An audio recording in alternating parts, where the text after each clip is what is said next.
Airports in some of our nation's largest cities are reaching a breaking point. One signal of how bad it's gotten, an intractable Congress is showing signs of movement towards a deal.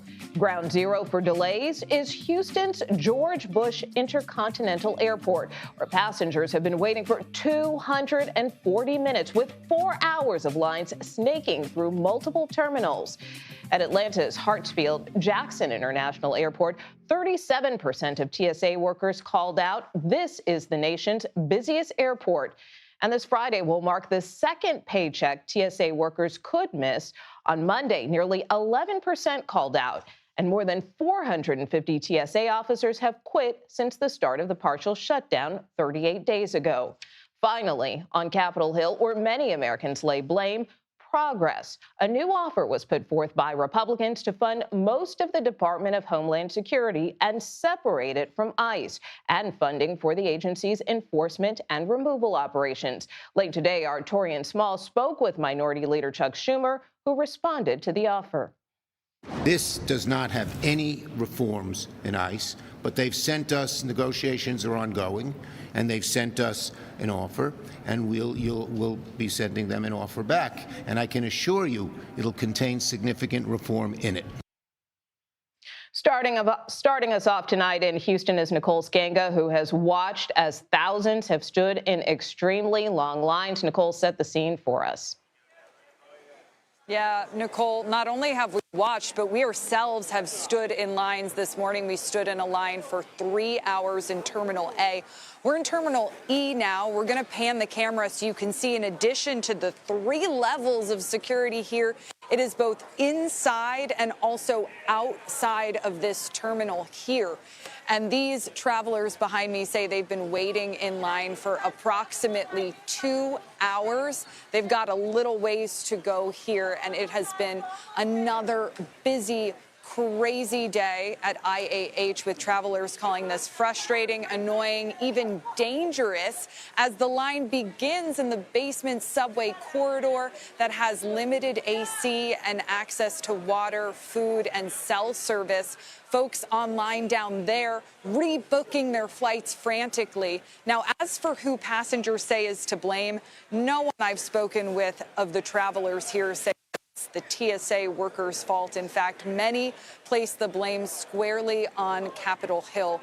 Take a listen to Anthony McDonald. I met him online today. He was traveling with his infant daughter. Here's what he had to say. What's your message to lawmakers on Capitol Hill who need to strike a deal in order to pay TSA workers? Come out here and get in line. Come on out here and get in line, Capitol. We love you guys. Like she said earlier, we're disordinary. It's real. But I would tell them that, honestly, I would say, let's get a move on it. Let's pick it up so we can do better. Our people we need you guys. And Nicole, a lot of frustration that while TSA workers go without pay, members of Congress are getting paid.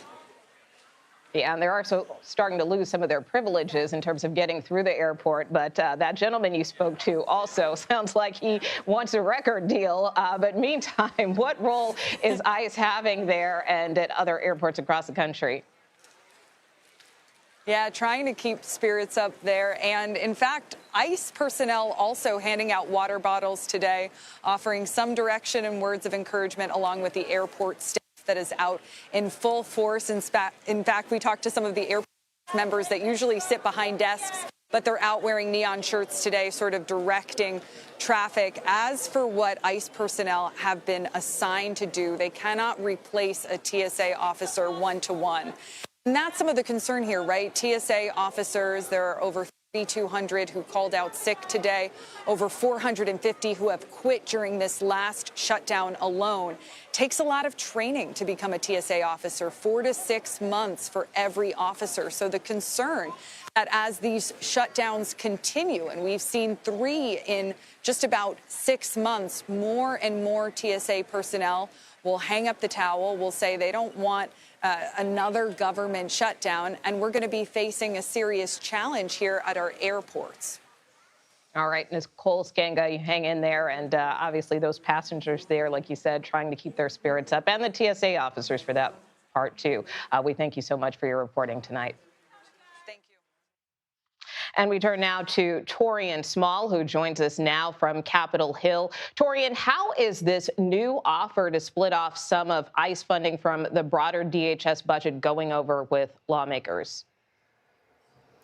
Well, Nicole, Senator Blumenthal mentioned something that I think is quite poignant. He said he never uses the word optimistic when it comes to Capitol Hill, because we've seen just from this morning to this afternoon a really big shift in where opinions stood. At the start of the day, we were talking to lawmakers who were quite happy about or optimistic about where things were going with negotiations, saying they believed a deal came out of the White House that would be pretty much appetizing to folks across the aisle. Once Democrats saw the language of that proposal from Republicans is where we got this disagreement. We heard from Senator Chuck Schumer, the minority leader, today during a press conference.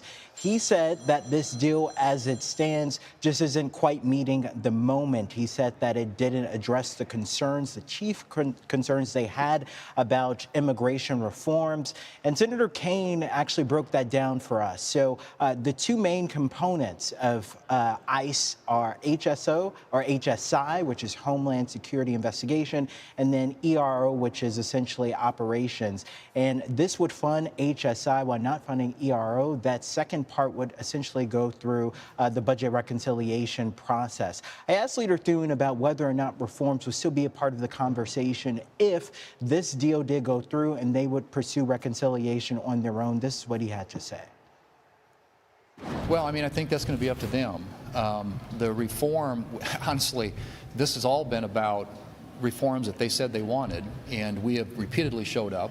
They have repeatedly backed away, including over this last weekend. And it became very clear to us that they really weren't interested in reforms.